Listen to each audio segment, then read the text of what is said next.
Ele simboliza o esforço máximo feito por um homem para realizar-se mediante o desenvolvimento integral e harmonioso das forças do corpo e do espírito, da proficiência física e da busca espiritual. Até os 29 ou 30 anos, buscando aperfeiçoar sua arte, levou vida aventurosa de Ronin, samurai sem suzerano que, por não estar ligado a nenhum feudo, perambulava pelo país ao sabor de duelos e trabalhos esporádicos.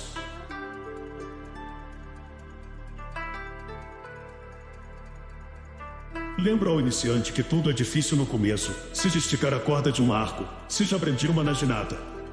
Contudo, depois de estarmos familiarizados, o arco se torna poderoso, e a própria espada longa, após o devido treinamento, se torna de fácil manejo, desde que se leve em conta a força dos mandamentos. Nos mandamentos da espada longa, por exemplo, o manejo rápido não é essencial. A verdadeira orientação dos mandamentos da espada longa consiste em usá-la quando se dispõe de espaço amplo, deixando a espada curta para os espaços exíguos.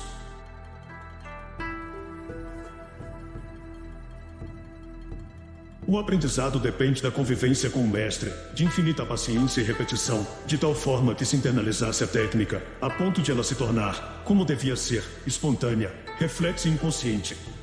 A necessidade do pensamento consciente, da deliberação, da escolha, só poderia significar incerteza, indecisão e atraso, perda de espontaneidade e falta de mestria, um despreparo revelador da insuficiente integração de sua pessoa e de sua arte com a espontaneidade e a urgência da realidade, sempre diversa e volátil.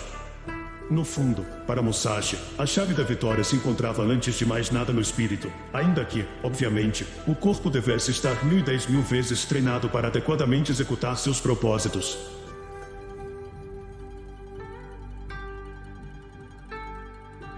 Manter correta a postura do corpo é de suma importância, trazer a cabeça erguida, sem se inclinar para a frente, para trás ou para o lado, e não se encolher. Os olhos devem estar firmes, a fronte sem rugas, apenas as sobrancelhas levemente franzidas, mantendo firmes os globos oculares e fechando um pouco os olhos para não pestanejar, a feição descontraída, o nariz reto, o queixo ligeiramente avançado. Conservar reta a nuca, deixando a força distribuir-se por igual dos ombros ao resto do corpo. Com os ombros desembaraçados, a coluna vertebral reta, sem avançar o traseiro, não tensionar a parte do corpo que vai dos joelhos até a ponta dos dedos, nem forçar a barriga para a frente, a fim de evitar que os quadris se curvem. Em resumo, o essencial é fazer sempre da postura normal a postura de combate e vice-versa. Isso é o que importa.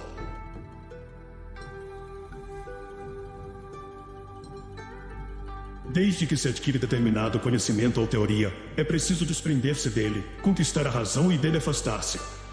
Nos mandamentos da arte militar, encontro minha liberdade e consigo um poder superior ao dos outros.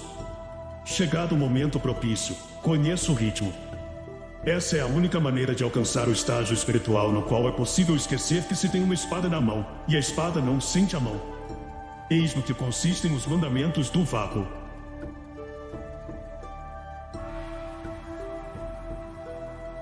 Nos mandamentos da arte militar é preciso encontrar ritmo e sincronização ao atirar com o arco ou com a espingarda e até ao montar um cavalo. Não se deve desrespeitar o ritmo. Na arte militar, existem diversos ritmos que merecem atenção. Em primeiro lugar, é de fundamental importância conhecer o ritmo concordante e discernir o ritmo discordante, destinado este último a desregular o ritmo respiratório do inimigo. Importante distinguir, entre ritmos, os grandes, os pequenos ou os rápidos, os lentos, os ritmos corretos, o ritmo do intervalo e o ritmo contrário, que serve para quebrar o ritmo do adversário. É indispensável aproveitar a quebra de ritmo do adversário para avançar sobre ele sem dar-lhe tempo de respirar, a fim de evitar sua recomposição. Perseguir com moral forte, golpeá-lo com força, impedindo de voltar à luta. Se ele não for dado com determinação, o duelo tende para o impasse. Conhecer os ritmos é essencial na arte militar. Sem esse conhecimento, a arte militar não poderá ser corretamente absorvida. Aprender as noções gerais de ritmo e saber discernir o estilo do inimigo. Na luta contra o adversário, é necessário estar perfeitamente ciente, percebendo com clareza as intenções do inimigo e utilizando os diferentes ritmos para alcançar o triunfo em qualquer situação. Sem poder adivinhar a intenção do inimigo, é impossível vencê-lo. Atacar com uma cutilada rápida e direta, sem vacilação do corpo nem do espírito, enquanto o inimigo ainda estiver indeciso. O ritmo que impede o adversário de tomar uma resolução, seja de desembainhar, seja de aparar ou de golpear com sua espada longa. Eis o golpe de um tempo.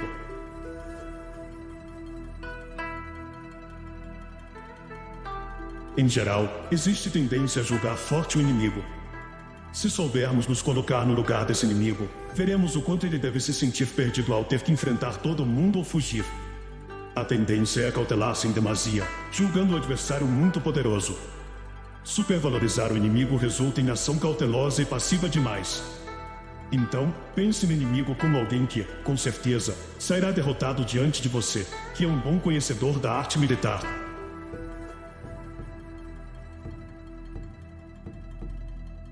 Existem 3 maneiras de tomar a dianteira em relação ao adversário.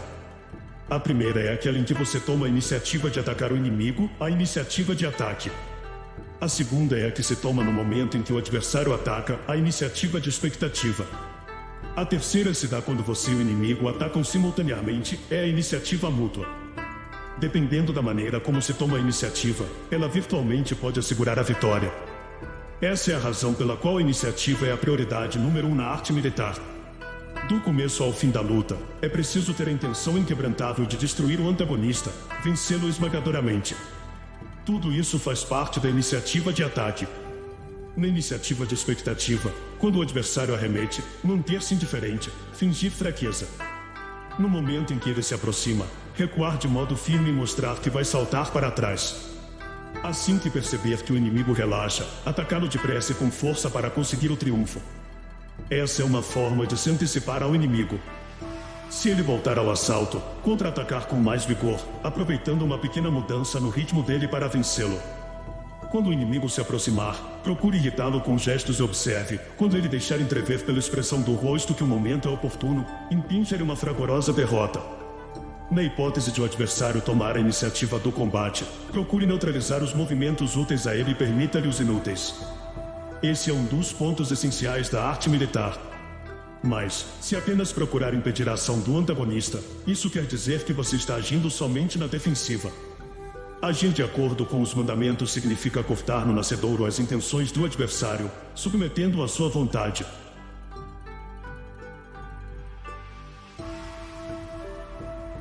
Segundo os mandamentos da arte militar, o estado espiritual de um combatente não deve ser diferente daquele da vida normal. Tanto nas situações mais comuns da vida cotidiana como nos momentos de praticar arte militar, o seu estado de espírito não deve ser alterado. Mantenha o espírito aberto, reto, sem tensão excessiva nem relaxamento, em perfeito equilíbrio. Haja com tranquilidade, tendo cuidado de evitar a paralisação, ainda que por um único instante. O espírito deve se manter dinâmico e livre. Mesmo quando o corpo está em repouso, o espírito não deve relaxar e, no momento em que o corpo estiver agitado, o espírito deve manter-se atento, não se deixando levar pelo corpo. O corpo não segue o espírito, e o espírito não acompanha o corpo. Preste atenção ao espírito, mas não ao corpo. Não deixe nada fora do alcance do espírito, mas mantenha-o sereno, sem excesso de ânimo. Mesmo que na aparência o espírito se apresente fraco, no fundo ele deve ser forte.